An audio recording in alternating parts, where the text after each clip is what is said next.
যাবৎ দিয়ে আসছে সেই প্রসঙ্গটা শুধুমাত্র তুলে ধরব।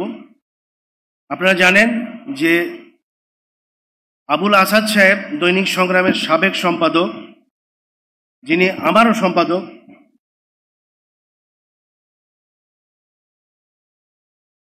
আমারও সম্পাদক, এটা বোধহয় ট্রেনে ঢিলা করে দিলেন।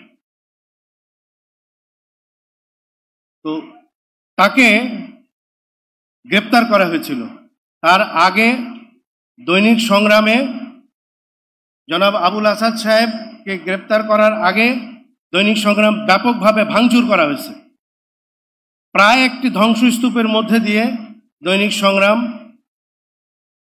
তার কাজ করে আসছে। এরপরে রুহুল আমিন গাজী সাহেব, যিনি আমাদের ইউনিয়নের একজন অনন্য সাধারণ ব্যক্তিত্ব, তাকেও গ্রেপ্তার করা হয়েছিল এবং সাদাত হোসেন সাহেব, ভারপ্রাপ্ত বার্তা সম্পাদক, তাকে গ্রেপ্তার করা হয়েছিল। এইভাবে যে জুলুম নির্যাতনের প্রত্যক্ষ শিকার দৈনিক সংগ্রাম হয়েছে।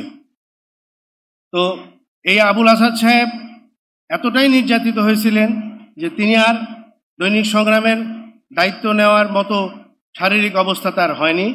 রুহুল আমিন গাজী সাহেব এতটাই অসুস্থ হয়ে পড়েছেন যে শেষ পর্যন্ত আল্লাহ তাআলা কাছেই তাকে চলে যেতে হয়েছে। সাদাত সাহেব এখনও অসুস্থ বা মোটামুটিভাবে টিকে আছেন। তো এই যে দৈনিক সংগ্রামের যে ত্যাগ, দৈনিক সংগ্রামের যে কোরবানি, তো আল্লাহ তাআলা যাতে কবুল করেন, আপনারা দোয়া করবেন। দৈনিক সংগ্রাম আবারও ঘুরে দাঁড়ানোর চেষ্টা করছে, সেই চেষ্টা ইনশাআল্লাহ সফল হবে। এবং এই ক্ষেত্রে 24-এর যে গণঅভ্যুত্থান, সেই গণঅভ্যুত্থানের অবদান নিশ্চয়ই আমরা পরতে পরতে স্বীকার করব। তো আমি জামাত ইসলামীর প্রতি শুভেচ্ছা জানাই এবং যে বুদ্ধিভিত্তিক কাজ তারা করে যাচ্ছেন এই অল্প সময়ের মধ্যে, এবং এজন্য তাদেরকে ধন্যবাদ জানাই। যে রাজনৈতিক দূরদর্শিতা তারা দেখিয়ে চলেছেন, সেজন্য তাদেরকে ধন্যবাদ জানাই।